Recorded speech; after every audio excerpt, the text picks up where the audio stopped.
Hello po, magandang gabi. Welcome sa Bypass Road sa aming NMB Hungarian at Chowpan Rice. Yes. Kuya, kamusta? Chowpan Rice ng Bypass. Okay naman. Mabuhay. Take out ma. So ayan mga kalakbay, muli tayong bumalik dito sa Labo Bypass Road. Bagamat ilang araw silang nawala, pero eto, nandito na naman itong puto rabag. Meron kanina doon puto bongbong. Dito rin itong iba't ibang uri ng mga prutas na pinagsama-sama at marami pang iba. So ayan, iba't ibang uri ng mga tusok-tusok. Ayan.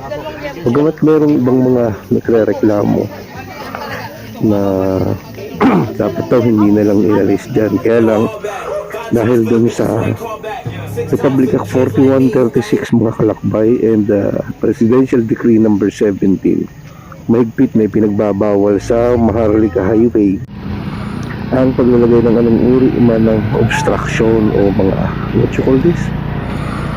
Mga establishmento o obstruction na mga nakalipas na panahon nagkaroon na ng mga nasuspending mga kapitan, mga chief executive dahil hindi nila sunod. So nandito na ulit guys itong mga binabalik-balikan natin. Bagamat wala sa dalawang daan, ngayon iilan na lamang sila ngayon na bumalik dito at nitong mga araw na kalipas wala sila ng nasa dalawang araw. Ngayon, muling balik na naman sila dito sa Labo Bypass Road, pero hindi na doon sa dating tabing kalsada. Nandun na sila sa, kung mapapansin nyo yung pababa magkabilang bahagi, diyan na sila nakalagay. So, eto na yung mga binabalik-balikan natin guys. Pwede na natin uling bisitahin ang Labo Bypass Road.